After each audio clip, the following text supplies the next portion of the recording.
emboscando crianças nas escolas. Canalhas 1000 vezes. Homossexualismo, direito. Vai queimar tua rosquinha quando tu bem entender, porra!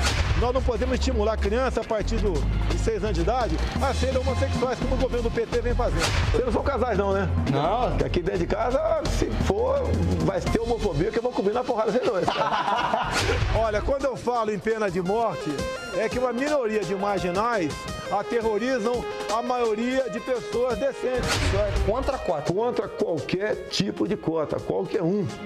É a cota do ódio. O governo do PT é especialista em dividir. Ele joga branco contra negro, homossexual contra heterossexual, nortista contra sulista, rico contra pobre e agora, com a lei das palmadas, filhos contra os pais.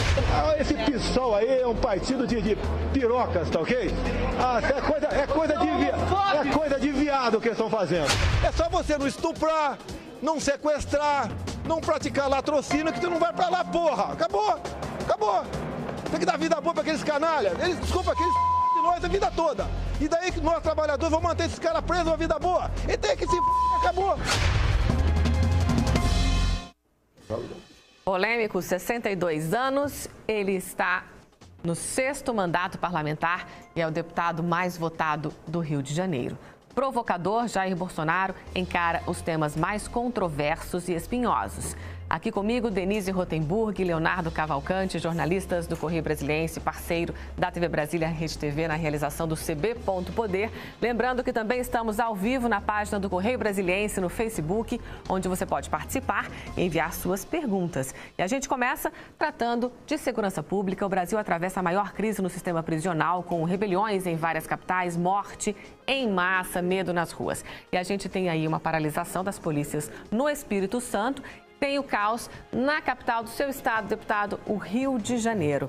A pergunta é, a direita é a solução para todo esse caos que se apresenta no país? Você pode afirmar que a esquerda que está aí é que não é.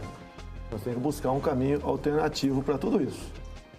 Eu não sou provocador, eu sou provocado. E, por vezes, é comum quase acontecer, eu entro nessa provocação. Mas tudo é por uma causa, é por um ideal. Estamos na situação que chegamos hoje em dia exatamente por uma política voltada extremamente favorável aos direitos humanos de marginais, o politicamente correto. Né? Ao longo de décadas, o policial militar abusou-se da hierarquia dele, da disciplina, para subjugá-lo ou para relegá-lo a um terceiro plano. Questão nova agora também, que tem prejudicado em muita questão da segurança, a audiência de custódia, onde vale muito mais a palavra do bandido preso do que do policial que levou ele para lá. E chegamos a um estado de coisa que está aí.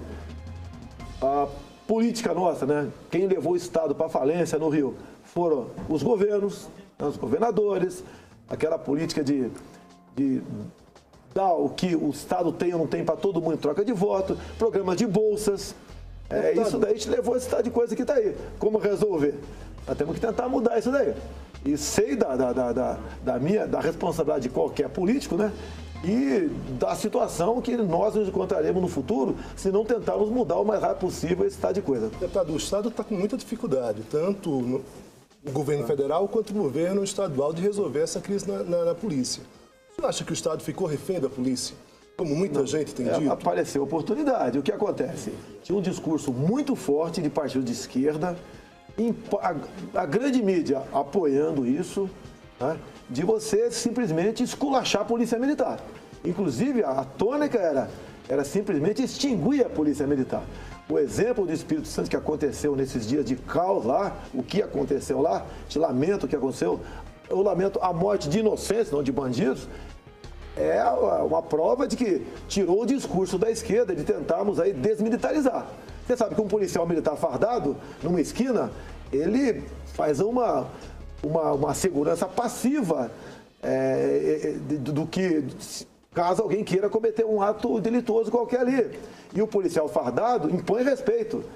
Agora, esse discurso acabou. Serviu para isso que está O acontecendo. senhor defende a morte de bandidos mesmo no caso de grupo de extermínio? Problema, não estou defendendo grupo de extermínio. Porque uma das preocupado. investigações agora é de que tem grupos de extermínios no Espírito Santo. A grande verdade é que nós cidadãos de bem, estamos sendo exterminados por aí. Essa é a grande verdade. Eu não estou preocupado com os 600 mil que estão encarcerados. A minha preocupação são com outros 200 e poucos milhões, como você, como eu, que está nos assistindo por aí, que está preso dentro de casa. Nós temos que hierarquizar a solução dos problemas. Não é como o ministro do Supremo disse há poucos dias, que para esvaziar o sistema carcerário nós temos que legalizar maconha e cocaína. Não é por aí. Como alguns já falam, quem está no fechado vai para o semiaberto vai para o domiciliar e o domiciliar vai para a praia. Não é dessa forma. O presídio, eu não quero que ninguém vá sofrer lá, ser torturado. É um local para tirar o bandido da sociedade e para inibir quem porventura quer cometer um ato delituoso. Você viu agora há pouco na chamada, que apareceu meu nome aí no momento de explosão no passado. Você não quer ir para a cadeia, que lá em Sala do Inferno, sim. É só não fazer besteira. O senhor se arrepende desse seu jeito mais explosivo? O senhor mudou? Como é que o senhor está? Não, logicamente a gente muda um pouquinho, né? Mas eu não vou tirar a minha essência atrás de um outro objetivo político qualquer. Vou continuar sendo isso daí. O voto, desculpa aqui, é problema teu e que está nos ouvindo, não é meu. Eu não vou fazer... Não vou virar o Jairzinho Paz e Amor, nem me transformar numa metamorfose ambulante para conseguir voto e, chegando lá, fazer a besteira que alguns fizeram. Não essa é a minha política. Deputado, em relação a votos dos seus colegas, agora na eleição para presidente da Câmara, o senhor ficou em último, com 4 votos. Perdi até para os brancos. Perdeu até para os brancos, foram 5 votos brancos. O senhor acha que o senhor é levado a sério? Olha só, o meu objetivo... Entre os seus pais? O meu objetivo foi atingido. Qual era? Eu tive 10 minutos na tribuna da Câmara que toda e qualquer redação de jornal, TV e rádio do Brasil me ouviram falar. Ninguém criticou meu discurso. Até eu falei ali, nós não podemos ser um shopping center para atender parlamentar. Podemos ser um shopping para atender o povo. Não podemos ter um presidente que daqui a pouco vamos ter problemas por citações em atos aí não republicanos. Eu dei meu recado. Eu não tenho para oferecer o que a massa do eleitor pediu e negociou por ocasião daquelas eleições. O PSDB no dia seguinte ganhou 2 ministérios. Um que não tinha estado de ministro do PMDB acabou ganhando o estado de ministro, que agora o Supremo diz que ele pode... O governo Temer, então, negociou isso? Sim, negociou como é. O senhor acha que trabalhou ativamente para eleger... Não há dúvida, só não vê quem não quer. Rodrigo Maia. Eu vou ter voto num clima desse? Não vou ter voto. Não critiquei meus colegas, não. O que eu digo ali é que nós temos que mudar a forma de fazer política, né? Ninguém vai acabar com a corrupção, mas não pode chegar a esses níveis que estamos aí. E não pode ser tudo o toma lá da cá. O próprio Joaquim Barbosa, ele me citou na ação penal do Mensalão. A imprensa não noticiou. Ele fez ele levantou as votações mais importantes, com as datas que o dinheiro saiu daqui, aqui, lá e acolá. E chegou à conclusão, ele falando que o senhor Jair Bolsonaro foi o único da base aliada que não foi comprado pelo PT. Nós temos que ter um limite. Olha só, quando você vai na padaria, Denise, para comprar pão, né? Quando a Simone vai no açougue é para comprar carne. Quando o Congresso desce no Executivo para comprar voto. E o pessoal fica esperando, igual o jacaré na lagoa, né? Com a boca aberta, esperando alguém que vai ter que beber água lá. O Executivo desce no Congresso. Sim, desce no Congresso para comprar voto. É o que nós temos para vender lá. E cada um o senhor esperava uma atitude diferente em relação ao governo Temer com a saída da presidente Dilma? Olha, eu sempre disse uma coisa na tribuna da Câmara. Mais ou tão grave quanto a corrupção é a questão ideológica. Se eu bater tua carteira agora aqui, você vai ficar revoltado, mas vai recuperar na frente esse patrimônio de uma forma ou de outra. Agora, se eu roubar a tua liberdade, como o PT vinha trabalhando, né, fazendo doutrinações, não mais universidades, e vocês passaram por isso no curso superior, tá? Mas escola pública, ensino fundamental, você vê livros, tá, do ensino fundamental, onde tem figuras. O capitalismo é um inferno, o socialismo é um paraíso. Estou perguntando em relação ao governo Temer. Isso daí deu uma certa refluída. Se bem que eu, no lugar do Temer, cortaria completamente a gasolina desses movimentos ditos sociais. Completamente. Dinheiro de ONGs que defendem direitos humanos. Comigo não sairia um centavo. Nós temos que combater isso daí. Mas ele já não cortou de muitas entidades ligadas ao PT? Falta cortar mais. Né? Na opinião do senhor, a esquerda não sucumbiu? Ainda não. A esquerda sempre fica esperando um momento de poder voltar ativa. Mas assim isso não é legítimo, deputado? Mas a maneira como eles voltam é sempre em cima da mentira, da falácia, de enganar o mais pobre. Não há mentira, nem falácia, nem enganação ao Existe no outro lado também, mas a esquerda é muito mais atuante, muito mais incisiva nessa questão. Até você pode ver a questão de currículos escolares, do ensino fundamental. É o pior possível.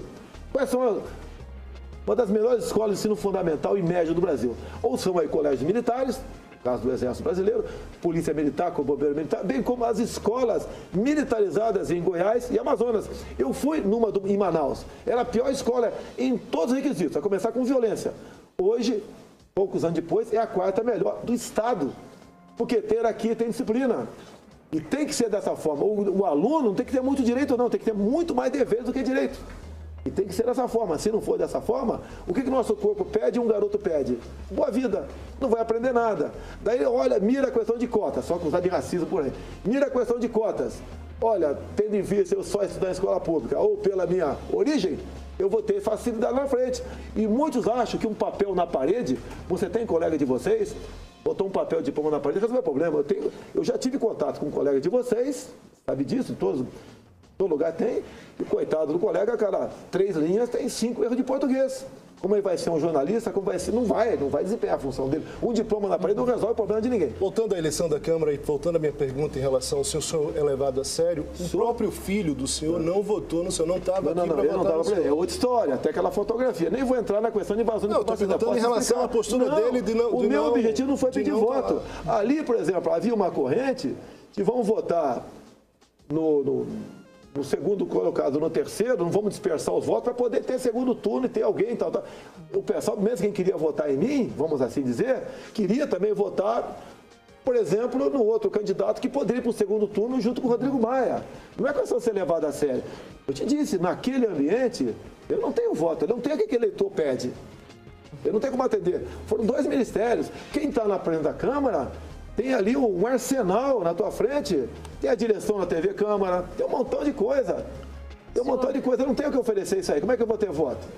Eu queria entrar um pouquinho na questão dos militares. O senhor, os militares hoje em dia, inclusive alguns integrantes aí das Forças Armadas já começam a reclamar que eles estão sendo usados para tudo. Se dá um problema lá no Espírito Santo, chama os militares. No Rio de Janeiro, agora eles estão ocupando, vão passar a fazer policiamento também por esses dias. Como é que o senhor vê essa participação dos militares em todos os problemas nacionais aí que aparecem nessa área de segurança? Olha, não tem nada de ilegal, mas é um abuso em usar os militares. Um abuso. Lembram-se de nós para tudo, né? Até para velório. Logo que tem uma festinha, não se lembra. Você pode ver. Por que o menor salário dentro do executivo é o nosso? Porque nós não podemos fazer no greve, nem estou pedindo para que tenha. Nós nos sindicalizamos. Não podemos filiar a partido político. O militar geralmente é transferido e nem vota, porque o título ficou em outro lugar. Agora, não pode o governo, se o governo olhar com atenção. Temos documento do então Estado-Maior das Forças Armadas. Ao longo de 30 anos de serviço, na verdade, o militar trabalha 45. Porque nós tínhamos serviço no sábado, no domingo, e não temos folga na segunda-feira. E não estamos pedindo isso aí. Você fica embarcada, por exemplo, 4 meses no navio, e não tem, quando você volta no sábado, segunda-feira você está de serviço, tá? Agora, não nos pode nos tratar de uma forma igual aos outros. Não queremos o mal para o pessoal do INSS, mas não igual aos outros. Isso acaba ocorrendo o quê? Evasões. Eu tenho porque publica em DO a evasão de oficiais. De praças não tenho porque não publica em DO, tá? A média nos últimos anos tem sido 200 capitães e tenentes. E um pessoal, me desculpa aqui, empresário Leonardo, você não pode abrir um concurso para capitão do Exército de Artilharia. Você tem que botar um canto de escola preparatória de cadetes, 4 anos de academia, até ele sair capitão um dia, para estar preparado para aquilo. Você acha que é razoável os militares serem ficados de fora da Previdência? Porque se a gente considerar hoje... Nós já trabalhamos 45 anos, eu acho que tem que diminuir. Se é para fazer justiça e igualdade, nos dê fundo de garantia, me dê exatamente tudo que os outros têm. Deputado, o militar hoje, a aposentadoria dos inativos é muito maior do que a dos militares. Boa parte do que os ativos. Boa parte do pessoal dos militares está hoje fazendo serviço administrativo, que o senhor há de concordar comigo. Poucos, de fato, têm ali a operação. O tempo de academia, de curso, conta para a aposentadoria. Isso está servindo os militares ficarem de fora como argumento para outras categorias não estarem dentro da reforma. O senhor acha que é razoável? Eu costumo dizer que a carreira militar é tão boa, você não vê um deputado com filho militar. Você não vê um empresário com filho militar. Cada vez nós estamos empobrecendo mais. Pior do que os que saem é a qualidade cada vez mais baixa dos que entram. Isso é uma grande realidade. Ser militar é muito bom para os outros. A garotada termina a academia, grande parte vai para os pelotões de fronteira. Fico lá 2 anos sem contato com o mundo, sem nada. O senhor acha que esse argumento pode inviabilizar a reforma da Previdência, que é necessária para o país? Olha só, o que não pode acontecer? Eu tive agora um dos estados mais pobres do Brasil, a Paraíba. O pessoal fala comigo, deputado, com 65 anos o homem está morrendo já aqui. Não tem onde ninguém vai se aposentar. E outra, que é comum, né? Quando você pega 50 anos de idade nesse Brasil, você não arranja outro emprego. O senhor está percorrendo o Brasil já como pré-candidato a presidente da República, uma vez que a CNT hoje já lhe colocou ali na... Pode concluir, Denise, por favor, a pergunta. A CNT colocou hoje o senhor em segundo lugar na pesquisa espontânea. Lula aparece com 16,6% e o senhor com 6,5%. Na pesquisa espontânea, onde a pessoa diz, é bom para esclarecer o nosso telespectador, na pesquisa espontânea a pessoa diz em quem vai votar sem que haja uma lista prévia de candidatos apresentada a ela. O senhor aparece em segundo lugar, por isso eu queria saber. Olha só, eu vou só pedir então uma pausa para a gente falar sobre esse assunto no próximo bloco. Até já. A gente volta com o segundo bloco do CB Ponto Poder, que hoje recebe o deputado Jair Bolsonaro, do PSC Fluminense. A gente retoma a pergunta da Denise sobre a última pesquisa para as eleições 2018, em que o senhor aparece na pesquisa espontânea com 6,5%. Eu tenho certeza de uma coisa, eu sou diferente. Você pode me amar como pode me odiar, eu sou diferente. As minhas andanças pelo Brasil, quem trata das questões do Estado é o deputado estadual, né? O senador e deputado estadual. E eu tenho ingerência no Brasil todo. Quando fui para Roraima, por exemplo, a gente vê os problemas e aponta soluções sem dinheiro. Aquela velha história, com 11 Pelés, qualquer um é técnico do time de futebol. Roraima é uma coisa maravilhosa. Nós temos que dar uma guinada na política ambiental e política indigenista. É um estado que não tem energia. Como assim, guinada? O estado de Roraima não tem energia. Porque metade vem da Venezuela, de péssima qualidade, outra metade de uma termoelétrica. E lá você tem um rio, Cotingo, onde você pode, por isso tudo, fazer 3 hidrelétricas. Mas não pode fazer, por quê? Você depende de licenças ambientais e nunca são conseguidas. E a questão indigenista, jogaram índio ao longo dos rios e demarcaram como terra indígena. E o índio lá, ele quer energia elétrica. Ele quer que tenha energia elétrica para a casa de farinha dele, motorzinho. Ele quer um dentista para arrancar o toco dele, quer um lombrigueiro. Ele quer um carro, ele quer isso, ele não quer viver no estado como vive um animal no zoológico. E isso daí, se você conseguisse fazer uma hidrelétrica lá, uma só, em vez de 3, já dá conta de Roraima e o resto e sobra 50%. Deputado, quando o senhor diz que o senhor é diferente em relação a essa percepção do eleitor e dado aqui a pesquisa espontânea com 6,5%, esse voto não é um voto de protesto, como a gente já teve no passado, inclusive folclóricos, dando votos a palhaços ou mesmo a animais ou coisa parecida. O senhor acha que não tem, por conta da descaracterização da classe política e essa dificuldade dos políticos se mostrarem para o cidadão, o senhor ser esse voto de protesto, como foi no passado? Você imaginou o deputado, o capitão Jair Bolsonaro ser aplaudido numa universidade? Já passou pela cabeça de alguém? Eu teria, hoje à noite, uma palestra na Uniceub. O pessoal do centro acadêmico, alguns professores resolveram convite da cúpula dele, impedir. Tudo bem, eu tive na faculdade Catedral em Roraima para falar 50 minutos.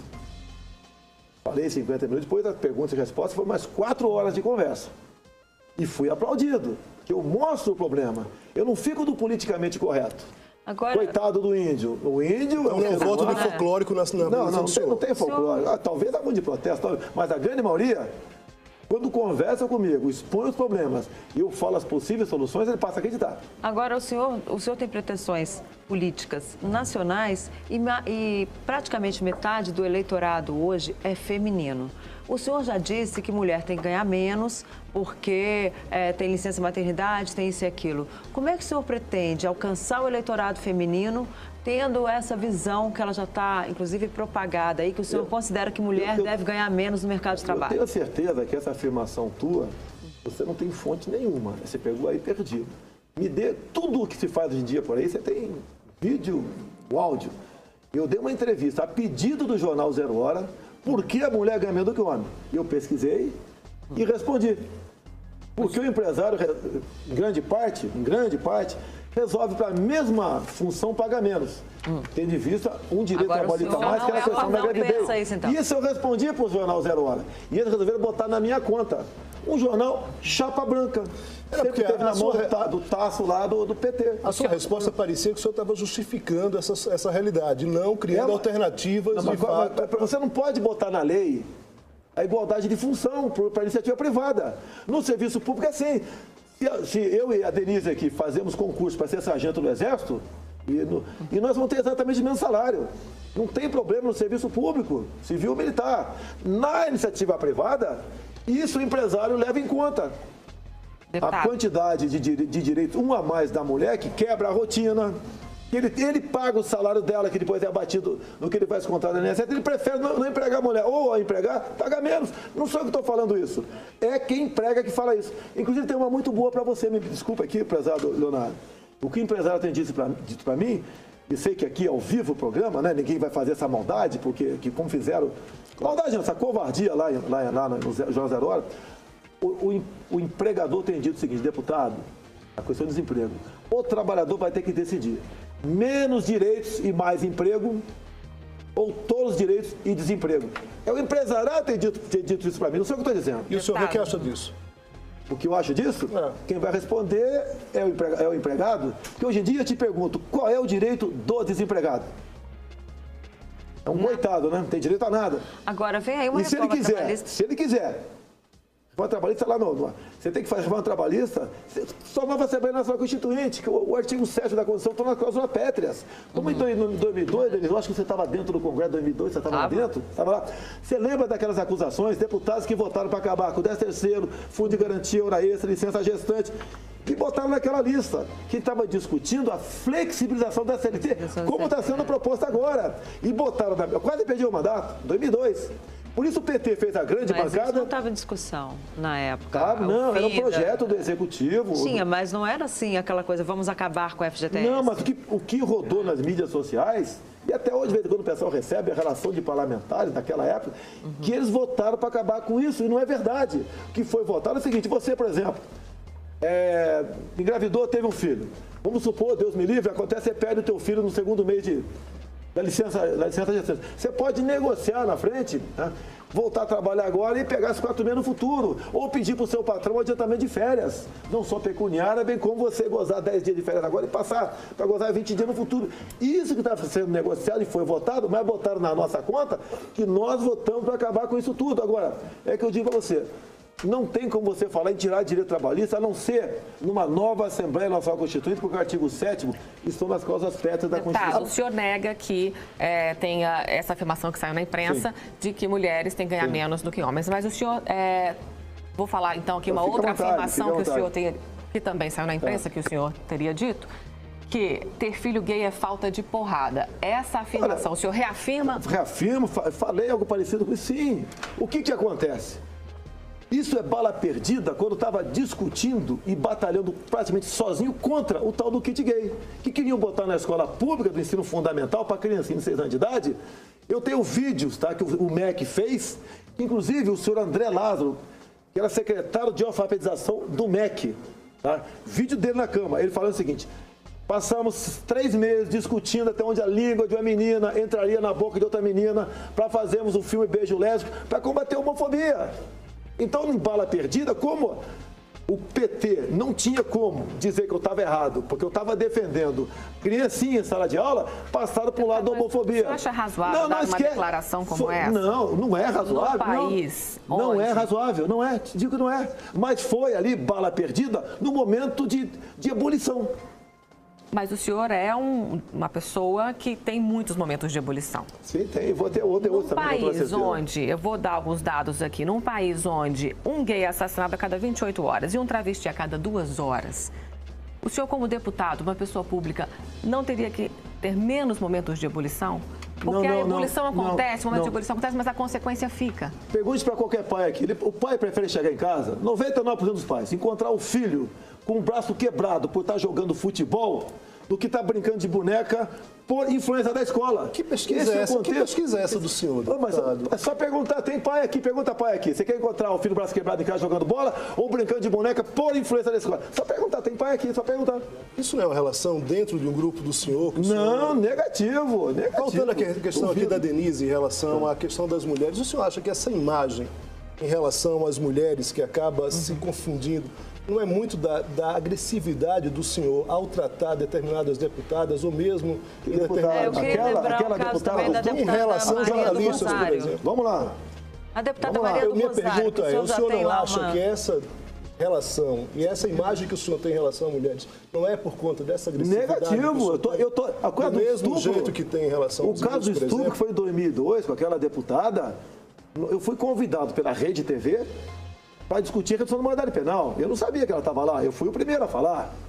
E estava discutindo em cima do caso Champinha. Ele com mais 4 marginais executou um garoto lá em São Paulo, numa área rural, e por 5 dias estupraram em rodízio uma menina de 16 anos de idade. E no último dia, o Champinha cortou a cabeça dela, com 17 anos de idade. A Maria do Rosário foi lá para falar, como falou depois, que o Champinha não sabia o que estava fazendo. E ela interrompeu minha entrevista, você vê nas imagens hoje em dia, onde me acusa de estuprador. Daí tem a resposta indelicada, sim. Agora, jogar para cima de mim a responsabilidade do que aconteceu, eu estava defendendo as mulheres de estupro e era o contrário. Tanto é que o ano passado, um ano e pouco, nós votamos uma PEC para redução da moralidade penal para menor que cometa, entre outros crimes, o estupro. E a Maria do Rosário votou contra a PEC. Quem está defendendo a mulher de estupro? Eu ou ela? E eu, no momento, sou réu no Supremo em função disso. Ação patrocinada por Ela Vieco, petista de carteirinha, vice do MP de Janot, que foi flagrada em Portugal com uma faixa fora Temer. Isso é golpe. É perseguição ou não é? E, lamentavelmente, no voto do relator, ele escreveu lá que depois da minha briga com o Maria do Rosário, escreveu agora, que foi em 2003... Após esse desentendimento nosso, aumentou o número de estupro no Brasil. Baseado em quê? Que pesquisa? Agora, é uma perseguição política? É uma tentativa de me tornar inelegível o ano que vem ou não é? É. Você sabia que no meu processo me tornou réu, onde o MP sempre participa, dá o teu parecer, não deu parecer no meu caso, o MP não se manifestou. E lógico que eu paguei um advogado que... Nem paguei, foi lá no amor. Não tenho dinheiro para entrar em escritório de advocacia em Brasília, você começa com R$1 milhão, não tenho dinheiro para isso. Aí ela acabou perdendo a ação e já estava a carta marcada já. Carta marcada, ok? Agora, deputado, o que o senhor vai propor, então, para as mulheres, para o eleitorado feminino, uma vez que é um segmento importante nesse seu projeto aí, para qualquer candidato a presidente da República? Tocante a emprego, eu tenho mulheres no meu gabinete. E elas ganham menos que os homens? Não, é só você pegar a lista da Câmara. Questão de competência. Você vai ver a formação de um e de outro, tem mulher ganha mais do que homem, sem problema nenhum. Agora, a mulher, o homem, seja quem for, quem vai tirar você da miséria é você. É através do conhecimento. Não é com proposta do Estado. O Estado está quebrado, o Estado. Temos um consenso aqui. O Estado está quebrado, o Brasil está quebrado. Muitos estados estão quebrados também. Quem vai tirar da miséria? Nós, é você através do conhecimento, é mudando o currículo escolar. Não é esse lixo que é o currículo escolar. Não é por aí. Deputado, o senhor é a favor da política do Trump em relação a restrições migratórias? E o senhor chega a fazer comparações com o Brasil? 100% favorável. Tem muito brasileiro nos Estados Unidos que está temendo ser 100% favorável à política migratória. O senhor é a favor do Trump?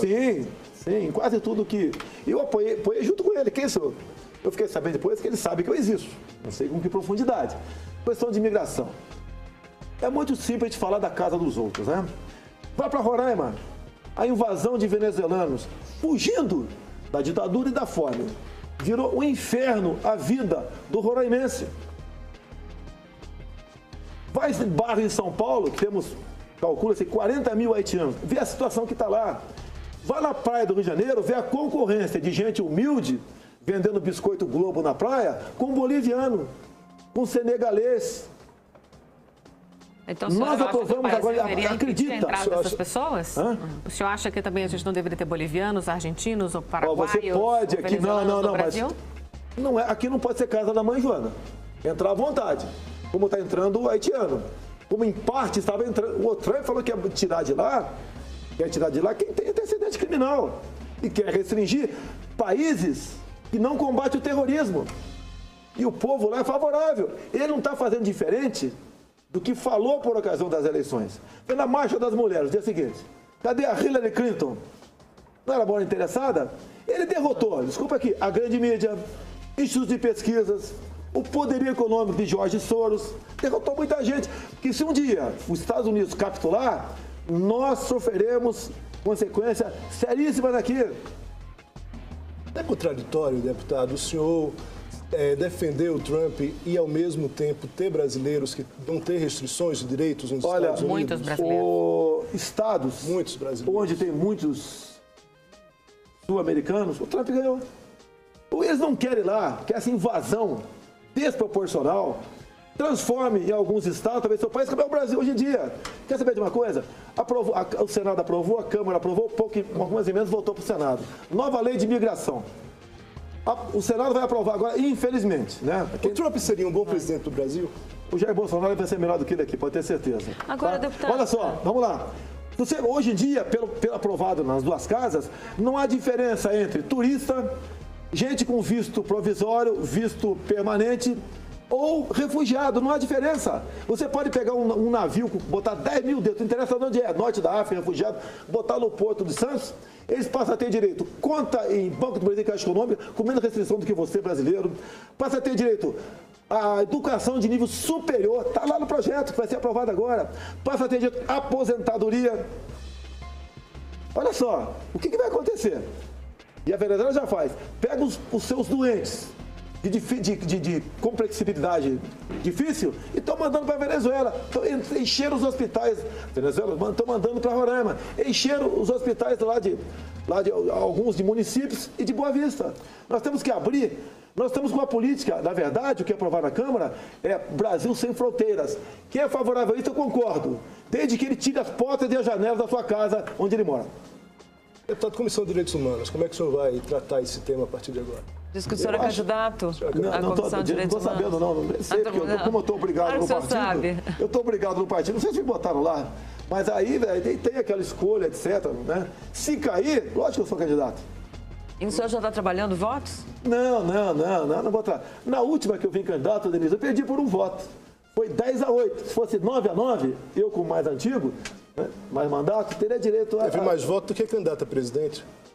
Sim, mas ali eu trabalhei nessa questão.